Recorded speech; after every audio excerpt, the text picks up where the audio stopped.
નમસ્કાર વિદ્યાર્થી મિત્રો, આગળના લેક્ચરમાં આપણે માર્કોવ-નિકોવના નિયમ વિશે અભ્યાસ કરેલો કે કઈ રીતે અસંમિત આલ્કિન સંયોજનોની અંદર હાઇડ્રોજન બ્રોમાઇડની યોગશીલ પ્રક્રિયા થાય છે. તો આજે આપણે અસંમિત આલ્કિન સંયોજનોમાં HBrની યોગશીલ પ્રક્રિયા વિશે જ અભ્યાસ કરવાનો છે, પરંતુ એનાથી વિરુદ્ધ અસર એટલે કે પ્રતિ માર્કોવ યોગશીલ પ્રક્રિયા અથવા આ પ્રક્રિયાને આપણે નામ આપીશું ખરાશ અસર અથવા તો પેરોક્સાઇડ અસર કહેશું. તો અહીં આપણે અસંમિત આલ્કિન લીધેલો છે, એની પ્રક્રિયા HBr સાથે કરવાની છે અને પેરોક્સાઇડની હાજરીમાં અહીંયા પેરોક્સાઇડ તરીકે આપણે લીધેલો છે બેન્ઝોઇલ પેરોક્સાઇડ C6H5CO2O2. તો જ્યારે આ પ્રક્રિયા પેરોક્સાઇડની હાજરીમાં કરવામાં આવે ત્યારે માર્કોવ-નિકોવના નિયમ વિરુદ્ધ પ્રક્રિયા થાય છે. એટલે કે અહીંયા આપણે કહીએ કે H+ અને Br- એમાં અહીંયા બે ભાગ હશે, તો ઋણ ભાગ આ થશે Br-. તો માર્કોવ-નિકોવના નિયમ મુજબ ઋણ ભાગ છે એ ઓછા હાઇડ્રોજન ધરાવતા કાર્બન સાથે એટલે કે અહીંયા જોડાય છે, એ આપણે ભણી ગયા છીએ.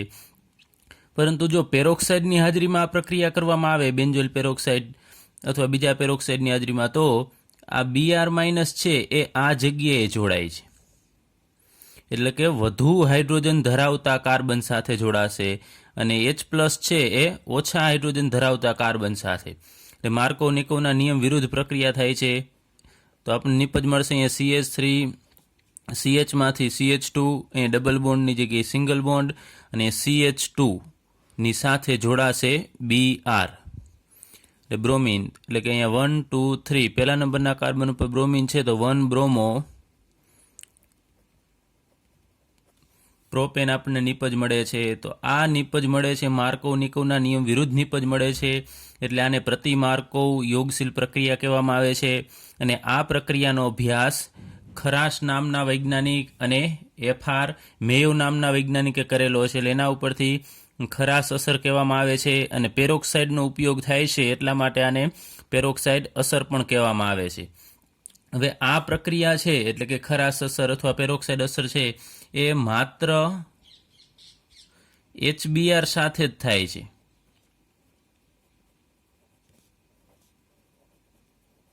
શા માટે માત્ર HBr સાથે જ થાય છે એ આપણે આ પોઈન્ટના લાસ્ટમાં આપણે ચર્ચા કરીશું.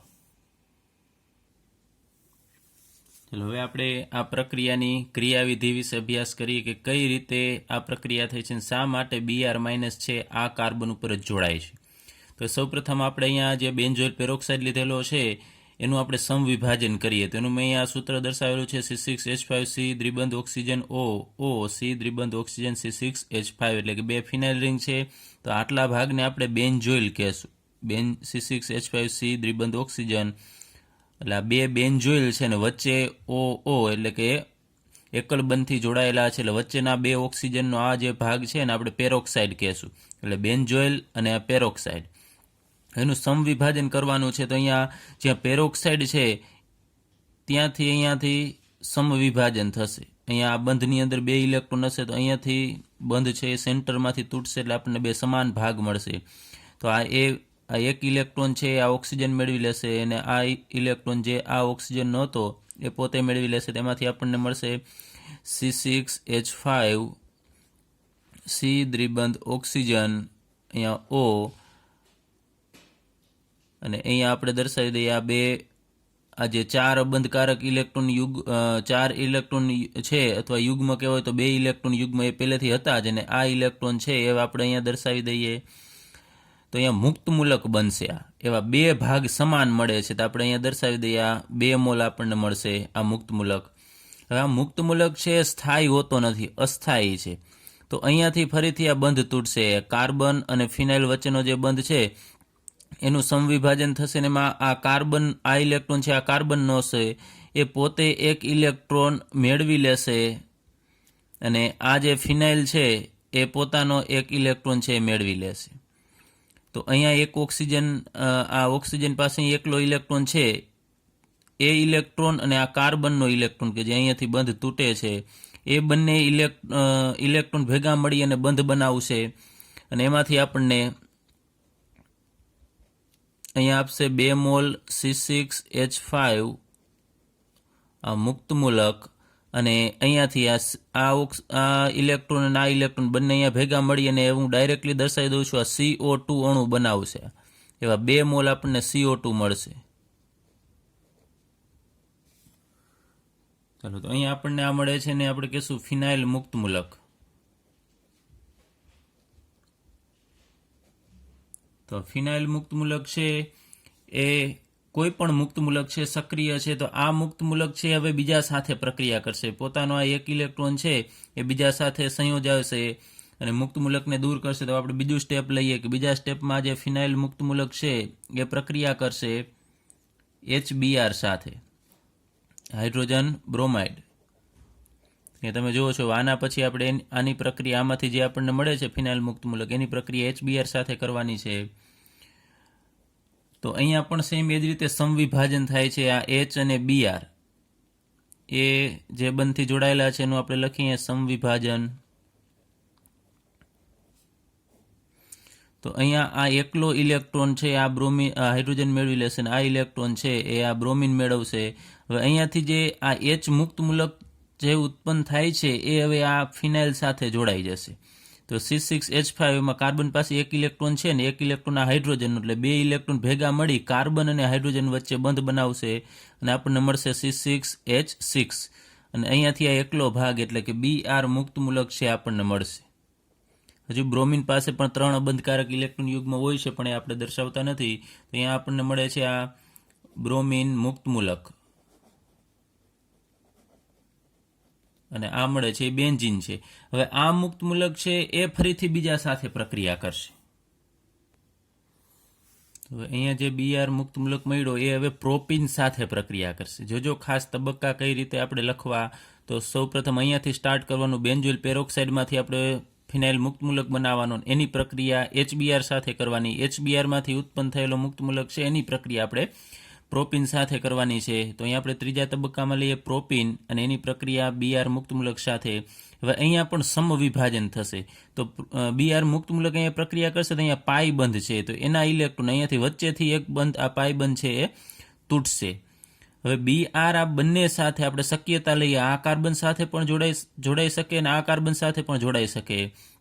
તો માનો કે આપણે લઈએ કે આ Br છે મુક્ત મૂલક એ આ કાર્બન ઉપર જોડાય તો શું થશે? તો અહીંયા લખીએ આપણે CH3, અહીંયા CH. હવે બ્રોમિન છે એ પોતાનો એક ઇલેક્ટ્રોન લઈ અને આવે છે, એટલે હું અહીંયા દર્શાવી દઉં છું આ બ્રોમિનનો ઇલેક્ટ્રોન. અને અહીંયા જે બંધ હતો એમાં આ બંધના ઇલેક્ટ્રોન આપણે આ રીતે આમ દર્શાવી દઈએ તો એ બંધ તૂટે છે. તો એમાં આ ઇલેક્ટ્રોન છે આ કાર્બનનો છે અને આ ઇલેક્ટ્રોન આ કાર્બનનો છે. તો આ કાર્બન સાથે જોડાશે તો કાર્બન પોતાનો ઇલેક્ટ્રોન મેળવી લેશે. તો એ હું અહીંયા દર્શાવું છું, આ કાર્બનનો ઇલેક્ટ્રોન. તો કાર્બનનો એક ઇલેક્ટ્રોન અને બ્રોમિનનો એક ઇલેક્ટ્રોન એ ભેગા મળી અને અહીંયા એક સહસંયોજક બંધ બનાવશે. તો અહીંયા શું વધે છે આપણે લખીએ તો એક બંધ તો અહીંયા છે જ, ત્યારબાદ અહીંયા CH2 અને આ ઇલેક્ટ્રોન એ બંધ તૂટ્યા પછી આ સમવિભાજન થાય છે આ બંધનું, એટલે આ ઇલેક્ટ્રોન છે આ કાર્બન પાસે રહેશે, એ આપણે અહીંયા દર્શાવી દઈએ. તો અહીંયા મુક્ત મૂલક પાછો બને છે. યાદ રાખજો, મુક્ત મૂલક જે કાર્બન ઉપર જોડાય એ કાર્બન ઉપર મુક્ત મૂલક આવતો નથી, એના બાજુના કાર્બન ઉપર છે મુક્ત મૂલક આવશે. ખાસ સમજો, ઘણા અહીંયા દર્શાવી દેશે કારણ કે એનો એક ઇલેક્ટ્રોન છે ને એક ઇલેક્ટ્રોન આનો તો આની પાસે જ રહેશે. તો બંધ તૂટવાથી આ ઇલેક્ટ્રોન વધશે એ આ કાર્બનનો છે, એટલે એના બાજુના કાર્બન ઉપર મુક્ત મૂલક આવશે. હવે બીજી શક્યતા લઈ કે આ Br મુક્ત મૂલક છે એ આ કાર્બન ઉપર એટેક કરે તો શું થશે? તો પણ આ જ બંધ તૂટશે. તો એ આ ઇલેક્ટ્રોન છે એ આ કાર્બન પોતે મેળવી લેશે. તો અહીંયા આપણને મળે CH3 CH, એ ડબલ બોન્ડની જગ્યાએ સિંગલ બોન્ડ અને CH2. ચલો એની સાથે અહીંયા બ્રોમિનનો આ એક ઇલેક્ટ્રોન દર્શાવી દઉં છું. ત્યારબાદ આ ઇલેક્ટ્રોન કે જે બંધ તૂટવાથી મળે છે એ કાર્બનનો ઇલેક્ટ્રોન અહીંયા દર્શાવીએ અને એ બંને ભેગા મળી અને અહીંયા બંધ બનાવશે. તો આ એક ઇલેક્ટ્રોન વધશે કે જે બંધ તૂટ્યા પછીનો, એ આ કાર્બનનો છે, તો એના ઉપર અહીંયા આપણે એક ઇલેક્ટ્રોન દર્શાવી દઈએ. તો હવે મુક્ત મૂલકવાળો આ કાર્બન થશે. તો અહીંયા આ જે 2 મુક્ત મૂલક મળે છે એમાં આપણે આને નામ આપી દઈએ A અને B. તો આ મુક્ત મૂલક છે એ કયા પ્રકારનો છે? તો અહીંયા તમે જુઓ છો મુક્ત મૂલકવાળો કાર્બન છે એ બીજા એક કાર્બન સાથે જોડાયેલો છે, તો આ પ્રાથમિક પ્રકારનો મુક્ત મૂલક થશે.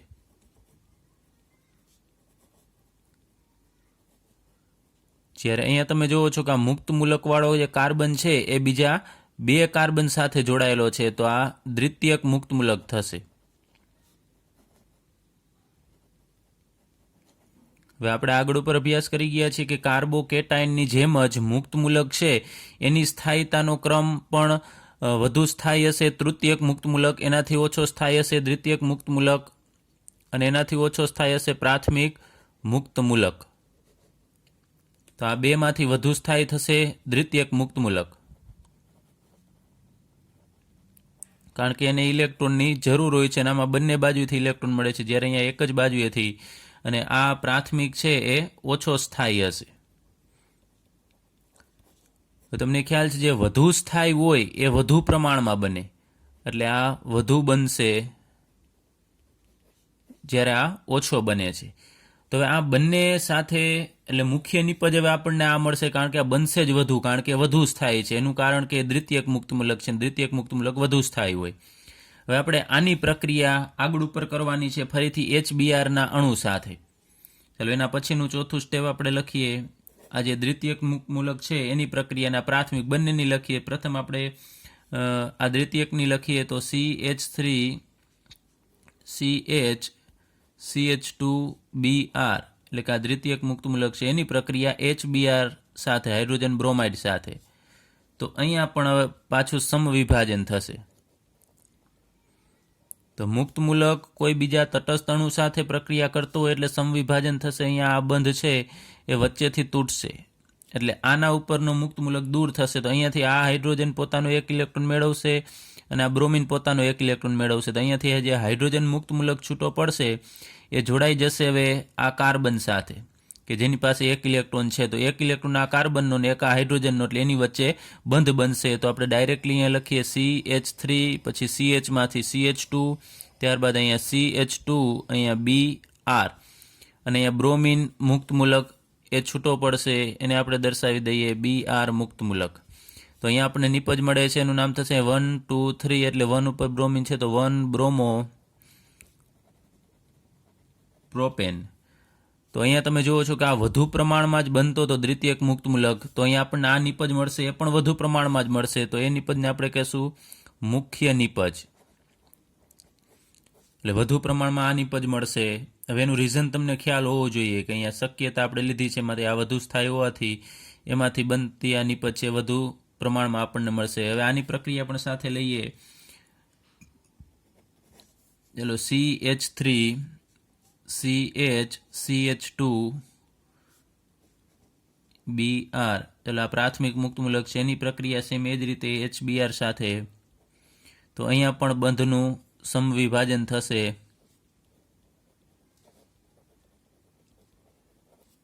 તો આ ઇલેક્ટ્રોન છે આ કાર્બન મેળવશે અને આ ઇલેક્ટ્રોન છે આ બ્રોમિન મેળવશે. તો અહીંયાથી છૂટો પડેલો મુક્ત મૂલક છે એ આ કાર્બન સાથે જોડાશે, એટલે 1 આ ઇલેક્ટ્રોન ને 1 આ ઇલેક્ટ્રોન મળી અને ત્યાં બંધ બનાવશે.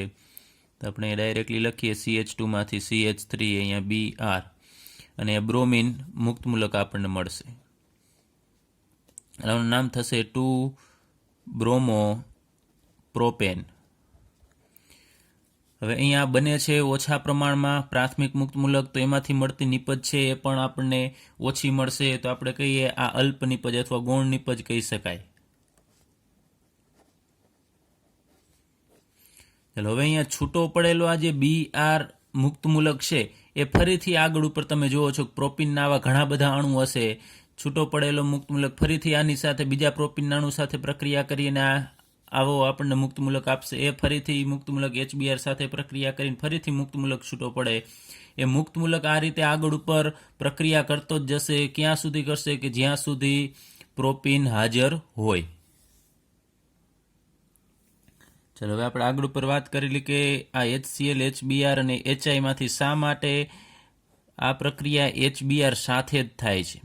તો અહીંયા મેં બધાની બંધ એન્થાલ્પી છે દર્શાવેલી છે કે HCl બંધ તોડવા માટે કેટલી ઉર્જા આપવી પડશે, તો 430.5 કિલો જૂલ પ્રતિ મોલ, જ્યારે HBrની છે 363.7 કિલો જૂલ પ્રતિ મોલ, અને HI બંધ તોડવા માટે ઉર્જા આપવી પડશે 296.8 કિલો જૂલ પ્રતિ મોલ. તો આ ઉર્જા વધારે છે, એનો મતલબ કે આ બંધ થોડોક મજબૂત હશે, પ્રબળ બંધ હશે. તો આ બંધ કરતાં આ બંધ છે એ તોડવો મુશ્કેલ છે, કારણ કે એની બંધ એન્થાલ્પી વધારે છે. તો આ બંધ સરળતાથી તૂટતો નથી અને મુક્ત મૂલક દ્વારા ખંડન થતું નથી. એટલે કે આ બંધ તૂટશે તો આપણને મુક્ત મૂલક મળશે નહીં. જ્યારે અહીંયા આપણે વાત કરીએ, હવે એચઆઈની વાત કરીએ, તો એચઆઈની બંધ એન્થાલ્પી ખૂબ ઓછી છે, તમે જુઓ છો. તો આ બંધ છે એ નિર્બળ બંધ હશે. તો એનાથી જે એચઆઈ આ માનો કે તૂટશે બંધ, તો એમાંથી મુક્ત મૂલક મળશે. તો એ મુક્ત મૂલક આઈ મુક્ત મૂલક મળશે એ બીજા મુક્ત મૂલક સાથે પાછો પ્રક્રિયા કરી નાખશે, આયોડિનના બીજા મુક્ત મૂલક સાથે, ને એમાંથી આપણને I2 અણુ આપશે. તો તમને ખ્યાલ છે કે આ જે મુક્ત મૂલક મળે છે એનો ઉપયોગ અહીંયા આગળ ઉપર પ્રક્રિયાની અંદર થાય છે, આપણે જે વાત કરી એ મુજબ. પરંતુ અહીંયા આયોડિનના બંને મુક્ત મૂલક જોડાઈને I2 અણુ બનાવે છે. એટલે આ બંધ સરળતાથી તૂટતો નથી, આ બંધ સરળતાથી તૂટે છે. તો આયોડિન મુક્ત મૂલક બને છે, એ જોડાઈને અણુ બનાવે છે. એટલે આ બંને પ્રક્રિયા આપતા નથી, જ્યારે HBr જ આપે છે, કારણ કે HBrમાંથી સરળતાથી આ બંધ છે એનું વિભાજન થઈ અને આપણને મુક્ત મૂલક મળશે. ચલો, ત્યારબાદ આલ્કિન સંયોજનની અંદર સલ્ફ્યુરિક એસિડનું ઉમેરણ લઈએ, એટલે કે H2SO4. તો આલ્કિનમાં જ્યારે ઠંડો H2SO4 ઉમેરવામાં આવે છે ત્યારે માર્કોવ-નિકોવના નિયમ મુજબ ઇલેક્ટ્રોન અનુરાગી યોગશીલ પ્રક્રિયા થાય છે. તો માર્કોવ-નિકોવનો નિયમ છે એ ક્યારે લાગુ પડે છે? અસમમિત માટે લાગુ પડે છે. સમમિત આલ્કિન હોય તો કાંઈ એની જરૂર નથી. તો અહીંયા આપણે શરૂઆતમાં ઇથિન લીધેલો છે, તો એમાં તમે કોઈ પણ જગ્યાએ ધન ઋણ ભાગ એડ કરશો તો નિપજ એક જ પ્રકારની મળવાની છે આપણને. તો અહીંયા સલ્ફ્યુરિક એસિડનું બંધારણ છે મેં વિસ્તૃત રીતે દર્શાવી દીધું છે. અહીંયા આ H2, ત્યારબાદ એક સલ્ફર અને 4 ઓક્સિજન. એમાં સલ્ફર સાથે 4 ઓક્સિજન હોય, એમાં 2 ઓક્સિજન દ્વિબંધથી જોડાયેલા હોય અને 2 ઓક્સિજન સિંગલ બોન્ડથી હોય, અને સિંગલ બોન્ડવાળા ઓક્સિજન સાથે એક હાઇડ્રોજન જોડાયેલો હશે. અને આ હાઇડ્રોજન છે એ H+ તરીકે મુક્ત થશે. તો અહીંયા આપણે લખીએ કે આ હાઇડ્રોજન છે એ ડેલ્ટા પ્લસ વીજભાર ધરાવતો હશે અને આ ઓક્સિજન ડેલ્ટા માઇનસ, કારણ કે આ બંને ઇલેક્ટ્રોન આના તરફ ખેંચાયેલા છે. એ જ રીતે અહીંયા ડેલ્ટા પ્લસ અને ડેલ્ટા માઇનસ. તો અહીંયા હવે બે ભાગ, અહીંયાથી જ્યારે બંધ તૂટશે એટલે વિષમ વિભાજન થવાનું છે. તો અહીંયાથી આ H+ છૂટો પડશે અને આ પાછળનો ઋણ ભાગ O- આવશે. તો કોઈ પણ જગ્યાએ તમે એડ કરી શકો છો. આ H+ જે છૂટો પડશે ને આપણે આ કાર્બન ઉપર એડ કરી દઈએ. અહીંયાથી જે O- બનશે, આ બંને ઇલેક્ટ્રોન છે ઓક્સિજન મેળવી લેશે. તો એ ઓક્સિજન છે એ આ કાર્બન ઉપર જોડાઈ જશે અને આ વચ્ચેનો બંધ છે તૂટશે. તો અહીંયા CH2 માંથી CH3, ડબલ બોન્ડની જગ્યાએ સિંગલ બોન્ડ, અહીંયા CH2 અને એ કાર્બન સાથે આ ઓક્સિજન જોડાઈ જશે. એટલે અહીંયા O, અહીંયા AS દ્વિબંધ O, અહીંયા OH, આપણને આવું સંયોજન મળશે. અથવા તો આને આપણે બીજી રીતે ટૂંકમાં લખવું હોય તો આમ પણ લખી શકાય,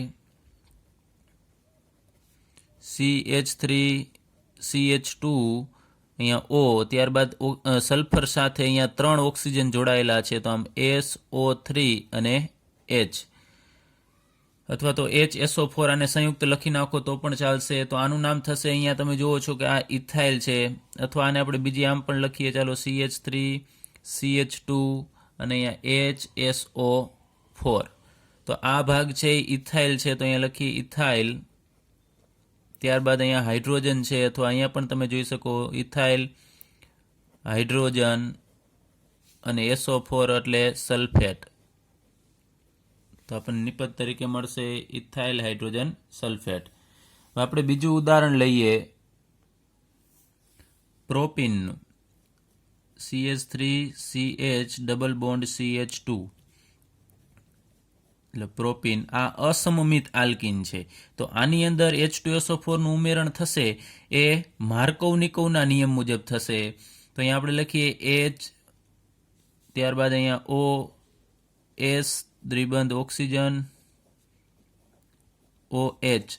તો અહીંયા ડેલ્ટા પ્લસ અને આના ઉપર ડેલ્ટા માઇનસ.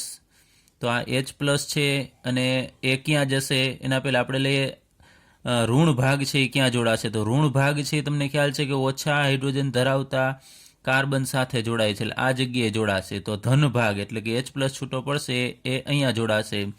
તો આપણને મળે CH3CH, એમાં આ કાર્બન સાથે જોડાશે ઓક્સિજન, એટલે અહીંયા આપણે લખી નાખી ટૂંકમાં O, અને પછી SO3 અને અહીંયા H, અને ડબલ બોન્ડની જગ્યાએ સિંગલ બોન્ડ, અને CH2 સાથે હાઇડ્રોજન જોડાઈ જશે એટલે CH3 મળશે.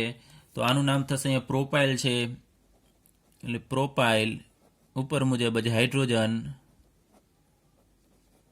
અને SO3 અને આ ઓક્સિજન એટલે સંયુક્તપણે SO4 જ ગણાય, એટલે સલ્ફેટ.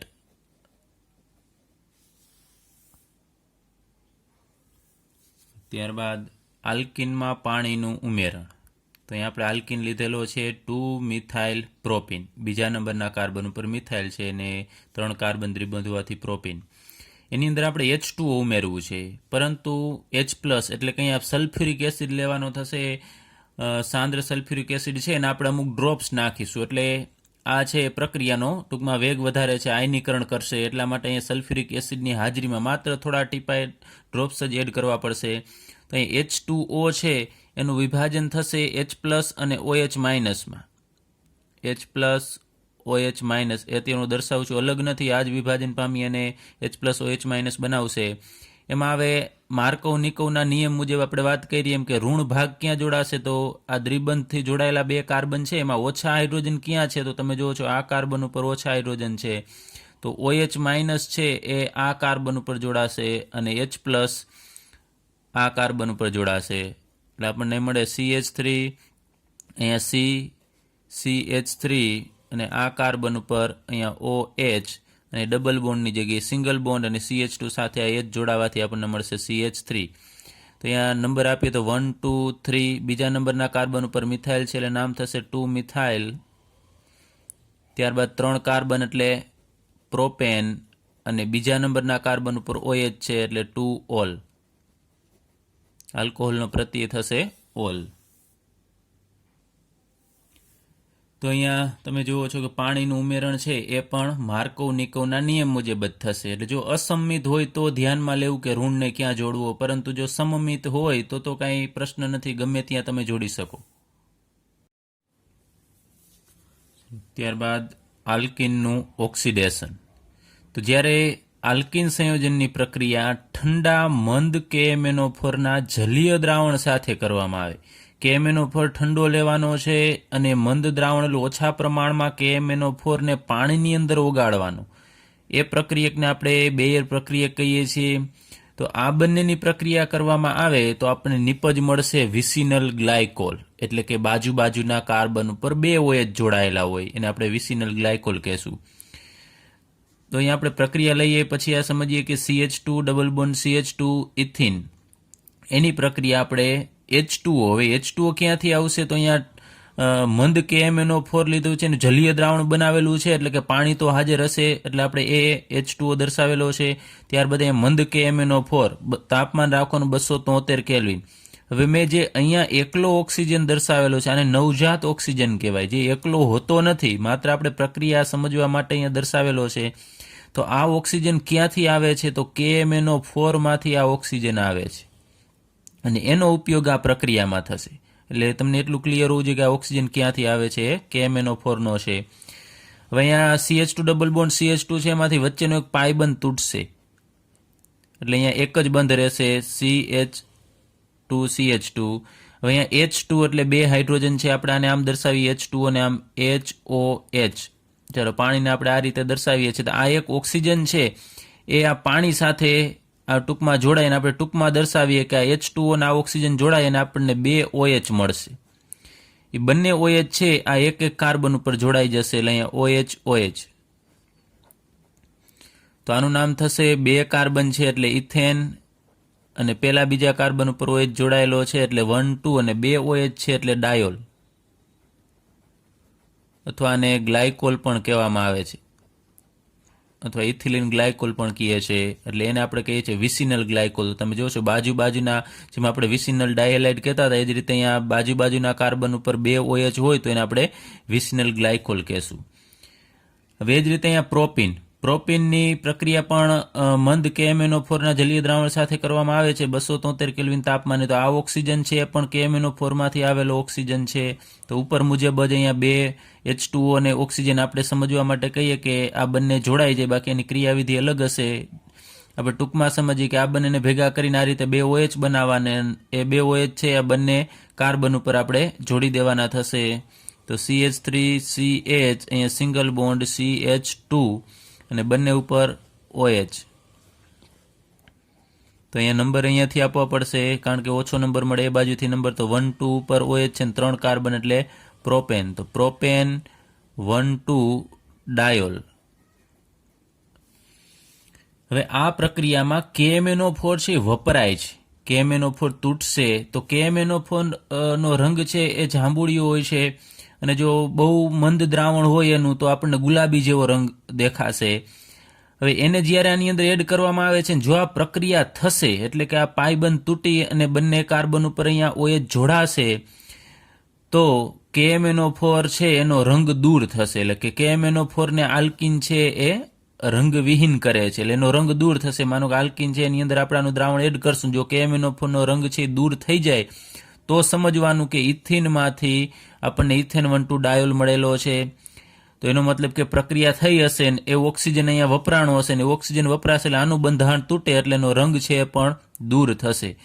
એ જ રીતે અહીંયા પણ સેમ એ જ રીતે પાયબંધ હોય એટલે કે દ્વિબંધ હાજર હોય તો જ આ પ્રક્રિયા થશે. તો આ પ્રક્રિયા છે એ અસંતૃપ્તતાની પરખ માટેની કસોટી છે કે કોઈ પણ સંયોજન છે અહીંયા પ્રક્રિયક છે એની અંદર દ્વિબંધ કે ત્રિબંધ છે હાજર છે કે નહીં એ જાણવા માટે એની અંદર આપણે આ મંદ ઠંડો KMnO4 એડ કરશું અને જો રંગ દૂર થઈ જાય તો સમજવાનું કે દ્વિબંધ છે એ હાજર છે. ત્યારબાદ જો આલ્કીન સંયોજનોની પ્રક્રિયા એસિડિક KMnO4 એટલે પોટેશિયમ પરમેંગેનેટ ની અંદર થોડોક એસિડ નાખવાનો અને અથવા તો બીજું શું લેવાનું પોટેશિયમ ડાયક્રોમેટ એટલે કે K2Cr2O7 એ પણ એસિડિક લેવાનું કે પોટેશિયમ ડાયક્રોમેટ અને એસિડ બંને હાજર હોય. તો આ બેમાંથી જો કોઈ પણ એકની પ્રક્રિયા આપણે આલ્કીન સંયોજન સાથે કરીશું તો આપણને નિપજ તરીકે કા કીટોન મળે અથવા એસિડ મળે અથવા કીટોન અને એસિડ છે એ બંને મળી શકે. હવે કઈ નિપજ મળશે કીટોન મળશે કે એને અનુરૂપ એસિડ મળશે એનો આધાર છે એ કયો આલ્કીન લીધો છે એના ઉપર આધાર રાખશે. એટલે કે આલ્કીનના સ્વભાવ અને પ્રક્રિયાની પરિસ્થિતિ કે કઈ પરિસ્થિતિમાં તમે પ્રક્રિયા કરો છો તાપમાન કેટલું છે અને પ્રક્રિયક કયો છે એના ઉપર આધાર રાખશે. તો અહીંયા આપણે બે જુદા જુદા આલ્કીન લીધેલા છે 2 મિથાઇલ પ્રોપીન છે એની પ્રક્રિયા આપણે KMnO4 અને આમ કરીને H+ દર્શાવેલો છે એસિડિક દર્શાવે છે. KMnO4 અને એસિડ બંને હાજર હશે એની સાથે જ્યારે પ્રક્રિયા કરવામાં આવે છે ત્યારે નિપજ કઈ મળે એ સમજાવવા માટે અહીંયાથી આપણે આ બંધ તોડીએ. તો અહીંયા બંધ તોડવાનો છે ને આ KMnO4 માંથી એક ઓક્સિજન નીકળશે એ ઓક્સિજન આ કાર્બન ઉપર જોડાઈ જશે તો CH3. ત્યારબાદ અહીંયા C દ્વિબંધ ઓક્સિજન અને અહીંયા CH3 આપણે આમ દર્શાવીએ. ત્યારબાદ અહીંયા CH2 જે આ બંધ તૂટવાથી છૂટો પડશે એમાં આ કાર્બન છે એ KMnO4 ના ઓક્સિજન સાથે જોડાઈને એમાંથી કાર્બન ડાયોક્સાઇડ બનાવશે CO2 અને અહીંયા જે હાઇડ્રોજન 2 વધશે એ હાઇડ્રોજન પણ KMnO4 ના ઓક્સિજન સાથે જોડાય અને એમાંથી H2O બનાવશે. તો અહીંયા CH3 C દ્વિબંધ ઓક્સિજન CH3 એટલે કે આપણને એસિટોન મળે છે અને એનું IUPAC નામ આપવું હોય તો અહીંયા 1 2 3 બીજા નંબરના કાર્બન ઉપર કીટોન સમૂહ છે તો આપણે લખીશું પ્રોપેન 2 ઓન અથવા એનું સામાન્ય નામ થશે એસિટોન. એટલે અહીંયા આપણે હવે બીજા પ્રકારનો કીધું છે અહીંયા કે આલ્કીનના સ્વભાવ ઉપર આધાર રાખે છે. અહીંયા આપણે આલ્કીન બદલાવીએ છીએ તો અહીંયા સમમિત આલ્કીન છે તમે જોવો છો કે દ્વિબંધથી આપણે વિભાજન કરીએ છીએ બંને બાજુ સમાન ભાગ છે જ્યારે અહીંયા ઉપર આપણે લીધેલો એ અસમમિત આલ્કીન હતો. તો આનું જ્યારે આપણે ઓક્સિડેશન કરીએ છીએ KMnO4 અને H+ ની હાજરીમાં તો આપણને નિપજ તરીકે અહીંયાથી બંધ તોડવાનો છે તો બે ભાગ મળશે આપણને. એક આ ભાગ એટલે CH3 પછી C એમાં આ કાર્બન સાથે હવે ટૂંકમાં હું દર્શાવું છું KMnO4 ના ઓક્સિજન છે આની સાથે જોડાશે એટલે બે ઓક્સિજન જોડી દેવાના અને એક હાઇડ્રોજન તો અહીંયા હતો એ દર્શાવી દઈએ એટલે CH ની વચ્ચે આપણે બે ઓક્સિજન દર્શાવવાના એટલે આપણને મળે છે CH3COOH. તો એવા બે ભાગ છે સમાન ભાગ તો આપણને 2 મોલ આ એસિડ મળશે CH3COOH એનું નામ થશે ઇથેનોઇક એસિડ અથવા તો બીજું સામાન્ય નામ છે એસિટિક એસિડ. તો અહીંયા તમે જુઓ છો અહીંયા કીટોન મળે છે અને અહીંયા એસિડ મળે છે. એનો આધાર છે એ આલ્કીનના સ્વભાવ ઉપર કે કયો આલ્કીન છે. અહીંયા પ્રક્રિયા પરિસ્થિતિ સમાન છે પરંતુ આલ્કીન અલગ અલગ છે એટલે આપણને નિપજ પણ અલગ અલગ મળશે. અને બીજું કે અહીંયા કંઈ CO2 ને H2O એવું કંઈ મળતું નથી કારણ કે ત્યાં તો અહીંયા બે ભાગ પડતા હતા અને આ બાજુનો ભાગ છે એમાંથી કાર્બન ડાયોક્સાઇડ બનતો હતો જ્યારે અહીંયા વચ્ચેથી તૂટે છે તો બે ભાગ બને છે અને બંને ભાગમાંથી આપણને ઇથેનોઇક એસિડ મળશે. ત્યારબાદ આલ્કિનના ઓઝોનોલિસિસ વિશે અભ્યાસ કરીએ. તો આ પ્રક્રિયા છે એનો ઉપયોગ ક્યાં થાય છે કે અસંતૃપ્ત સંયોજનોમાં, એટલે કે જેની અંદર દ્વિબંધ કે ત્રિબંધ આવેલો છે એની અંદર દ્વિબંધનું સ્થાન નક્કી કરવા માટે કે કઈ જગ્યાએ દ્વિબંધ છે. પ્રોપીનમાં તો તમને ખ્યાલ છે કે પહેલા બીજા કાર્બન ઉપર જ હોય, પરંતુ માનો કે વધારે કાર્બન ધરાવતો આલ્કિન હોય, 5-6 કાર્બન, તો એમાં દ્વિબંધ કયા કાર્બન ઉપર જોડાયેલો છે એ જાણવા માટે ઓઝોનોલિસિસનો ઉપયોગ કરવામાં આવે છે. તો આપણે સમજીએ આ પ્રક્રિયા. એમાં આલ્કિન તરીકે આપણે પ્રોપીન લીધેલો છે, એની પ્રક્રિયા ઓઝોન સાથે કરવાની છે, એટલે O3 અણુ સાથે. તો એ બંને પ્રક્રિયા કરશે એટલે અહીંયાથી આપણે ટૂંકમાં સમજીએ કઈ રીતનું થશે કે અહીંયા બંને બંધ છે આપણે તોડી નાખીએ, CH3, અહીંયા CH અને અહીંયા CH2, એટલે બંને વચ્ચેના બંધ છે તોડી નાખવાના છે. ફાઇનલ કઈ નિપજ મળે છે અહીંયા આપણને એ હું તમને ડાયરેક્ટલી સમજાવું છું. એમાં ઓઝોનના 3 ઓક્સિજન છે, એમાંથી એક આપણે ઉપર દર્શાવી દેવાનો છે અને 2 આ રીતે અહીંયા નીચે દર્શાવી દઈએ. તો આ કાર્બન છે એ આ ઓક્સિજન સાથે જોડાશે અને અહીંયા નીચેના આ ઓક્સિજન સાથે પણ જોડાશે. તો આ કાર્બનની 4 સંયોજકતા પૂર્ણ થશે, 1, 2, 3 અને એક હાઇડ્રોજનની સંયોજકતા, ટોટલ 4 સંયોજકતા. એ જ રીતે અહીંયા 2 સંયોજકતા છે તો એક સંયોજકતાથી એ ઓક્સિજન સાથે જોડાશે અને એક સંયોજકતાથી આ ઓક્સિજન સાથે, અને આ બંને ઓક્સિજનની એક સંયોજકતા ઘટે તો એ બંને જોડાઈ જશે. એટલે કે અહીંયાના બંધ તૂટી અને ઓઝોનનો અણુ આની અંદર અલગ રીતે જ ઉમેરાય છે, 2 ઓક્સિજન અહીંયા અને એક ઉપરની તરફ. તો આ જે આપણને સંયોજન મળે છે એને કહેશું ઓઝોનાઇડ. એનું નામ થશે, પ્રોપીનમાંથી બનેલો છે એટલે પ્રોપીન ઓઝોનાઇડ. હવે આની આગળ ઉપર આપણે પ્રક્રિયા કરીશું ઝીંક અને H2O સાથે. તો અહીંયા આ ગરમ H2O એટલે કે ઝીંક અને ગરમ પાણી એ બંનેનું મિશ્રણ લઈ અને આ પ્રોપીન ઓઝોનાઇડની અંદર આપણે એડ કરવાનું છે. તો અહીંયાથી કઈ રીતે બંધ તૂટે છે હું તમને સમજાવું છું. અહીંયાથી બંધ તોડવાનો થશે આ રીતે. આ ઓક્સિજનને આપણે એકલો રાખવાનો છે, એટલે કે આ ઓક્સિજન વચ્ચેનો બંધ તૂટશે અને આ કાર્બન અને ઓક્સિજન વચ્ચેનો બંધ તૂટશે અને આ ઓક્સિજન વચ્ચેનો બંધ તૂટે છે. તો અહીંયાથી આપણને શું મળશે? CH3CHO એનો બંધ હોય છે. પછી અહીંયાથી આ બંધના ઇલેક્ટ્રોન આ જગ્યાએ આવે ને ડબલ બોન્ડ બનતા હોય છે. તો આપણે ટૂંકમાં એ લખીએ CH3CHO એટલે કે આલ્ડીહાઇડનો એક અણુ આપણને મળશે, પ્લસ અહીંયા બીજું CH2O. તો આ ભાગ જે આપણને મળે છે એમાંથી કયો અણુ આપણને મળશે? તો અહીંયા આપણે એને આમ દર્શાવીએ HCHO, તો એ જ થશે CH2O. તો બંને આપણને આલ્ડીહાઇડ મળે છે. આનું નામ થશે ઇથેનાલ અને આનું નામ થશે એક કાર્બન વાળો આલ્ડીહાઇડ છે એટલે મિથેનાલ, અથવા આનું સામાન્ય નામ થાય છે એસિટાલ્ડીહાઇડ અને આનું નામ ફોર્માલ્ડીહાઇડ. અને આ જે ઓક્સિજન એકલો વધે છે એ ઝીંક સાથે જોડાઈને ઝીંક ઓક્સાઇડ બનાવે છે. તો હવે ખ્યાલ આવે કે એક જો ઇથેનાલ મળતો હોય અને બીજો મિથેનાલ મળતો હોય તો એ શરૂઆતમાં પ્રોપીન હોય, કારણ કે ટોટલી અહીંયા 2 ને 3 કાર્બન છે અને અહીંયા બંધ હશે, એટલે દ્વિબંધ છે આ જગ્યાએ હશે. એટલે પ્રોપીનનું ઓઝોનોલિસિસ થવાથી આપણને ફાઇનલ નિપજ તરીકે Zn અને ગરમ H2O એડ કરીશું, એટલે એનું મિશ્રણ એડ કરવાથી બંને આલ્ડીહાઇડ જ મળશે. ત્યારબાદ આપણે બીજો આલ્કિન સંયોજન લઈએ, CH3 C double bond CH2 CH3, એટલે કે અહીંયા 1 2 2 ઉપર મિથાઇલ છે એટલે 2 મિથાઇલ પ્રોપીન. ચલો એની પ્રક્રિયા આપણે કરવાની છે ઓઝોન સાથે O3. તો ઉપર મુજબ જ આપણે વાત કરીએ આ બંને બંધ છે એને તોડી નાખવાના છે. સમજવા માટે હું ડાયરેક્ટલી અહીંયા લખું છું કે CH3C અહીંયા CH3, આ બંને બંધ તોડી અને આ CH2 ને આપણે અલગ દર્શાવવાનો. ત્યારબાદ 3 ઓક્સિજન છે એમાંથી એક ઉપર અને 2 ઓક્સિજન આપણે આ રીતે દર્શાવવાના. આ કાર્બન સાથે આ ઓક્સિજનને અને આ ઓક્સિજનને જોડવાનો. ત્યારબાદ આ ઓક્સિજન આ કાર્બન સાથે જોડાશે અને આ બંને ઓક્સિજન પણ જોડાઈ જશે. તો અહીંયા આપણને મળે છે અને આપણે ઓઝોનાઇડ કહેશું, 2 મિથાઇલ પ્રોપીન ઓઝોનાઇડ, એટલે એમાંથી બનેલો આ ઓઝોનાઇડ છે. હવે એની પણ આગળ ઉપર પ્રક્રિયા કરવાની થશે ઝીંક અને H2O ના મિશ્રણ સાથે, એટલે કે ગરમ પાણી લેવાનું થશે. તો અહીંયાથી બંધ તૂટશે, તો આ રીતે ઉપર મુજબ જ બંધ તોડવાના થશે. આ ઓક્સિજન એકલો રહેશે અને આ બંધ તૂટશે. તો અહીંયા CH3C CH3O CH3C, અહીંયા CH3 અને અહીંયા એકલો ઓક્સિજન છે, પણ એકલો તો રહી શકે નહીં કારણ કે કાર્બનની સંયોજકતા ઘટશે, એટલે અહીંયા દ્વિબંધથી ઓક્સિજનને દર્શાવી દેવાનો છે.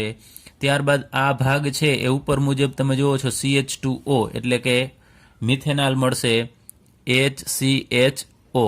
તો અહીંયા આપણને એક અણુ મળશે આ એસિટોનનો, અથવા IUPAC નામ આપવું હોય તો પ્રોપેન 2-ON, અને આ મિથેનાલ.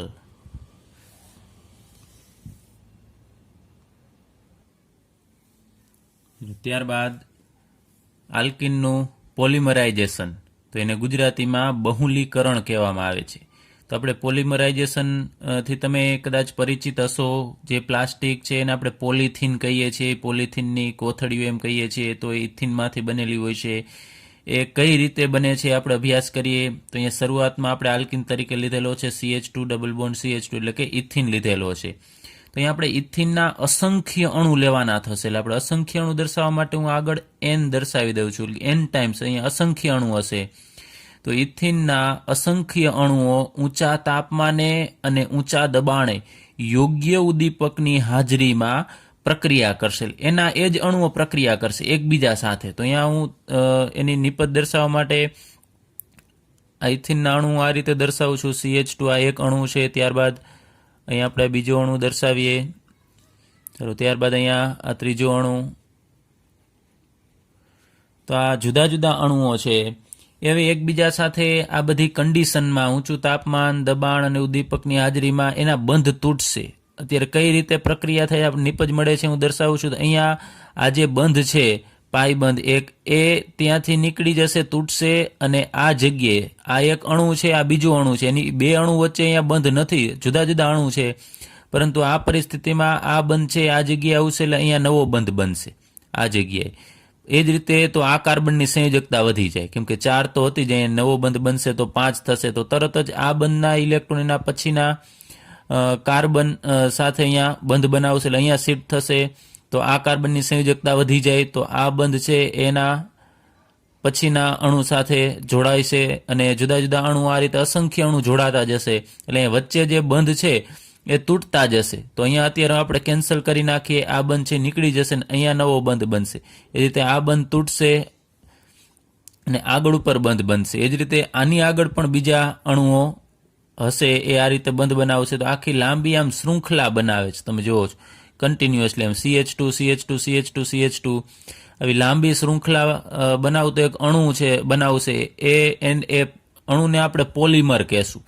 તો આમાં તમે જુઓ છો ભાગ કેટલા છે. અહીંયા CH2 પછી ડબલ બોન્ડની જગ્યાએ સિંગલ બોન્ડ, ફરીથી એના એ અણુ છે, ફરીથી એ જ અણુ આવશે. તો એના પર ટૂંકમાં લખવું હોય તો આ રીતે લખીશું, આ રીતે આમ કાઉન્સ કરી અડધો બંધ છે બહાર દર્શાવવાનો. ત્યારબાદ CH2 પછી ડબલ બોન્ડ હતા પણ એ નીકળી અહીંયા જાય છે, એટલે અહીંયા માત્ર સિંગલ બોન્ડ જ રહેશે, એટલે અહીંયા સિંગલ બોન્ડ દર્શાવવાનો. અહીંયા CH2 પછી એ CH2 છે એ બીજા CH2 સાથે જોડાયેલો હોય છે, તો આપણે ટૂંકમાં આટલું દર્શાવવાનું રહેશે ને પછી કાઉન્સ પૂરો કરી નાખવાનો. આ બંધ છે ને અડધો કાઉન્સની અંદર ને અડધો બહાર દર્શાવવાનો. તો આટલા ભાગ તો તમે જુઓ છો અસંખ્ય ભાગ હશે આમાં. આ તો આપણે 3 જ લીધા છે, n ટાઈમ્સ એટલે હજારો લાખો અણુ આવા લેવાના હોય છે. તો એવા અસંખ્ય અણુને દર્શાવવા માટે અહીંયા આપણે જેટલા અણુ લીધેલા હોય એટલા અહીંયા દર્શાવવાના n ટાઈમ્સ. તો CH2 છે એ n ટાઈમ્સ આવેલા હશે. તો અહીંયા ઘણા બધા આ અણુ આવેલા છે, એટલે કે અહીંયા આપણે કહીએ આઈથિન અલગ અલગ હતો, જ્યારે અહીંયા ઘણા બધાને પોલી કહેવામાં આવે છે, પોલી. અને શું છે અહીંયા ઘણું બધું, તો ઇથિન છે તો પોલિથીન લખીશું, કેમ કે પોલિથીનની અંદર 2 શબ્દનો સમાવેશ થયેલો છે, પોલી પ્લસ ઇથિન. પોલી એટલે ઘણું બધું અને ઇથિન એટલે ઇથિનના અણુ. આની અંદર ઘણા બધા ઇથિનના અણુ આવેલા છે. તો આ પ્રક્રિયા કે ઇથિનમાંથી પોલિથીન બનવાની પ્રક્રિયા છે એને આપણે પોલિમરાઇઝેશન પ્રક્રિયા કહીએ છીએ, અથવા ગુજરાતીમાં કહેવું હોય તો બહુલીકરણ. હવે પોલિથીન જે ઘટકમાંથી બને છે, અહીંયા ઇથિનમાંથી બને છે, તો ઇથિનને આપણે મોનોમર કહેશું. તો મોનોમર નામ કઈ રીતે આપવામાં આવેલું છે, તો મોનો એટલે એક અને મર એટલે ભાગ. મર એટલે ભાગ ને મોનો એટલે એક, જેમાં એક જ ભાગ આવેલો હોય, એટલે ઇથિનનો એકલો અણુ છે. જ્યારે પોલી એટલે ઘણું બધું, ઘણા બધા ઇથિન આવેલા હોય એને આપણે પોલિથીન કહેશું અથવા પોલિમર. આ તો આપણે સ્પેસિફિક પોલિમરનું નામ આપેલું છે પોલિથીન, પણ પોલિથીન છે એવા ઘણા બીજા બધા પણ સંયોજન છે જેને આપણે ટૂંકમાં પોલિમર કહીએ છીએ. એટલે આ પોલિથીન છે પોલિમર છે, તો એનું નામ પણ જોવો છો, પોલી એટલે ઘણું બધું અને મર એટલે ભાગ. જેમાં ઘણા બધા ભાગ આવેલા હોય એને પોલિમર કહેવાય, જેમાં એક જ ભાગ આવેલો હોય એને મોનોમર એટલે કે એક ભાગ કહેશું. ચલો બીજું આપણે ઉદાહરણ લઈએ, બીજા પ્રકારનો પોલિમર બનાવીએ. એના માટે આપણે લઈએ શરૂઆતમાં CH3CH ડબલ બોન્ડ CH2 એટલે કે પ્રોપીન લઈએ. એ પ્રોપીનના પણ આપણે પોલિમર બનાવવા માટે 1 2 3 4 અણુથી બને અને અસંખ્ય અણુ લેવા પડે. તો એના અસંખ્ય અણુ છે એને જોડવા માટે આપણે આ બધી કન્ડિશન રાખવી પડશે. ઊંચું તાપમાન, દબાણ અને યોગ્ય ઉદ્દીપક. તો અહીંયા પ્રક્રિયા કઈ રીતે થાય છે એ આપણે સમજીએ. તો દ્વિબંધ છે એ તમે જુઓ છો આગળ ઉપર, અહીંયા દ્વિબંધ છે એ આગળ શિફ્ટ થાય છે, એમાંનો એક બંધ છે. તો અહીંયા મિથાઇલ સમૂહ છે ને આપણે સાઈડમાં રાખી દઈએ. એને હું આ રીતે પ્રક્રિયા સમજવા માટે અહીંયા લખું છું CH ડબલ બોન્ડ CH2 અને મિથાઇલને આપણે નીચેની તરફ રાખી દઈએ. એ જ રીતે હવે બીજો ફરીથી આપણે પ્રોપીન અણુ લઈએ, એમાં CH2 ડબલ બોન્ડ, અહીંયા CH3, ત્યારબાદ ત્રીજો અણુ. આપણે 3 અણુની મદદથી સમજીએ. તો ઉપર મુજબ જ જેમ દ્વિબંધ શિફ્ટ થતા હતા એમાં આ કન્ડિશનમાં આ બંધ છે એને આપણે આ જગ્યાએ મોકલી દઈએ એટલે અહીંયા નવો બંધ બનશે. આ બંધ છે એને આપણે આ જગ્યાએ શિફ્ટ કરવાનો છે અને આ બંધ છે એના ઇલેક્ટ્રોન અહીંયા જશે. એટલે આ જે દ્વિબંધ છે એ બધા તૂટતા જશે અને અહીંયા નવો બંધ બનશે. તો આ બંધને અત્યારે આપણે કેન્સલ કરીએ અને આ જગ્યાએ નવો બંધ બનાવીએ. આને કેન્સલ કરીએ અને અહીંયા નવો બંધ બનાવીએ. એ જ રીતે અહીંયા આ કાર્બન છે એ એનાથી આગળના અણુ સાથે જોડાયેલો હશે, તો આખી લાંબી શૃંખલા મળશે, આપણને ચેઇન મળશે. તો એને આપણે દર વખતે આ રીતે ન દર્શાવાય, કારણ કે એટલા તો ઘણા બધા હશે. તો આમાં પુનરાવર્તન શું થાય છે, તો તમે જુઓ છો આટલો ભાગ, ફરીથી એવો ને એવો ભાગ અહીંયા છે, ફરીથી એવો જ ભાગ અહીંયા છે. તો આટલો ભાગ જ આપણે એક વખત લખવો, એ જ ભાગ સેમ પુનરાવર્તન પામે છે. તો આપણે આ રીતે લખીશું. અહીંયા CH, અહીંયા ડબલ બોન્ડની જગ્યાએ હવે સિંગલ બોન્ડ જ રાખવાનો અને અહીંયા CH3 અને આ રીતે આમ કાઉન્સ પૂરો કરવાનો અને અહીંયા n ટાઈમ્સ દર્શાવવાનું થશે કે આવા ભાગ છે એ અસંખ્ય આવેલા હશે. તો આ અસંખ્ય છે એટલે એનું નામ થશે પોલી. અને શું આવેલું છે, આ શેમાંથી બનેલો છે, તો પ્રોપીનમાંથી, તો એનું નામ થશે પોલીપ્રોપીન. તો પોલીપ્રોપીન છે એ પોલિમર છે. પોલિમર તો ઘણા બધા હશે, પોલિથીન છે, પોલીપ્રોપીન છે, એવા અસંખ્ય પોલિમર છે. એની બનાવટ ને બધું આપણે ધોરણ 12 ની અંદર વિગતવાર અભ્યાસ કરીશું, આખું ચેપ્ટર આવે છે. અત્યારે માત્ર તમને સિમ્પલ દર્શાવેલું છે કઈ રીતે અણુઓ જોડાય અને પોલિમર બનાવે. તો આ ઘટનાને આપણે પોલિમરાઇઝેશન કહેશું અને આ પ્રોપીન છે એને મોનોમર કહેશું. એટલે પોલિમર જેમાંથી બને, જે એકલા ભાગમાંથી એકલા ભાગને આપણે મોનોમર કહેશું. તો આ પોલિમર છે એનો ઘણો બધો ઉપયોગ છે. કોઈ પણ પ્લાસ્ટિકની વસ્તુ બનાવવા માટે, પછી કોથળી હોય કે પાણીની બોટલ હોય કે પછી પાણી છાંટવાની પાઇપ હોય અથવા રેફ્રિજરેટરના બહારના જે કવર છે, ટીવી, ફ્રીજ, રમકડા જુદા જુદા, એ બધા જુદા જુદા પ્રકારના પોલિમરમાંથી બને છે. અને પોલીપ્રોપીનનો એક ઉપયોગ આપણે લઈએ કે દૂધના કેરેટ, તમે જોયા હશે, દૂધના કેરેટ બનાવવા માટે પોલીપ્રોપીનનો ઉપયોગ થાય છે. આ ઉપરાંત અમુક પ્રકારની પ્લાસ્ટિકની ડોલ, હવે પ્લાસ્ટિકની ડોલ પણ જુદા જુદા પ્રકારના પોલિમરમાંથી બને છે. એમાંથી સારા પ્રકારની ડોલ જો બનાવી તો પોલીપ્રોપીનમાંથી બનશે.